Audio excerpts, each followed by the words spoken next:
After launching our very first center console in late 2025, our very first customer orders are just about to start going out the door. The first one, Mark's beautiful 655 off to Perth. Mark and Tom are right into their diving, so this thing's really set up for cray diving, a little bit of fishing, and also epic days out at Roddo Island. Plenty of seating for the family, and we'll get to that in a second. We offer 2 helm seats on our 655 center console. Mark and Tom have opted for the fixed version, so this back doesn't move, and we've got 4 rod holders along the back, as well as a grab rail at the back, which is great for the passenger when you're standing here. Nice size, good size for 2 people to sit comfortably, a passenger and the driver. And Tom and Mark have gone for this beautiful grey with a bit of navy in the stitching, which ties in really nicely with the decals on the side and the canvas roof. Up in the front here, we've got the open bow, so we've got no cast deck. And this is the second one we've done with our front seat. Again, we've got 2 seats here, comfortable for the passengers to sit. Unreal spot for a couple of passengers to sit up here or sit out in the sun once you get to Rottnest Island. Utilising space on a centre console is super important. Our esky frame is a perfect size for the Yeti 45, which Mark's added a nice top to. Another seat for people to sit on when you're fishing or on the run out. Over in WA, you need a little bit of sun protection.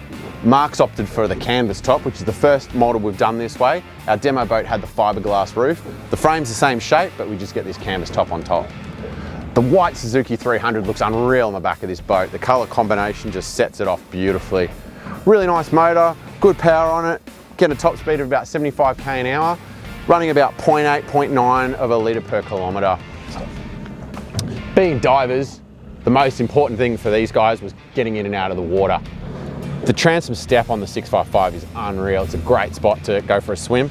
Mark's custom designed these steps which have a grab handle which make it really easy to pull yourself up when you've got big bulky dive fins.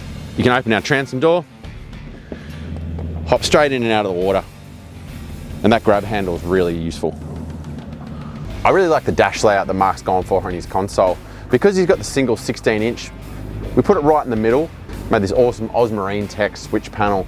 You got a dimmer at night when you want it not too bright, and during the day you got these nice backlit LEDs. We've got the boat name on here, and we've got access to all our switching here.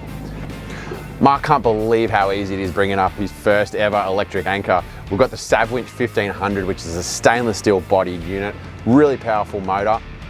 On his current center console, Mark and his sons need to get up on the bow and pull it by hand, so they're not going to believe how much of a luxury this is. In the center of the dash, we've got the new Zipwake Pro controller. This is a brand new system from Zipwake, and I've got to say this thing is absolutely streets ahead of the previous model. The way the Interceptor blades work is so much faster than the previous model. It's a massive step forward. The hull really likes them. The boys from Zipwake have helped us tune the curve on the way they come in at different speeds, and they really work well on this hull. They're a great bit of technology. Mark, it's been an absolute pleasure building this custom 655 for you and your family. I've really enjoyed the journey, and I know you have too. You've enjoyed being a part of the process and having your input on everything we put in the boat. I hope you enjoy your retirement, and I can't wait to see the adventures you and the boys go on.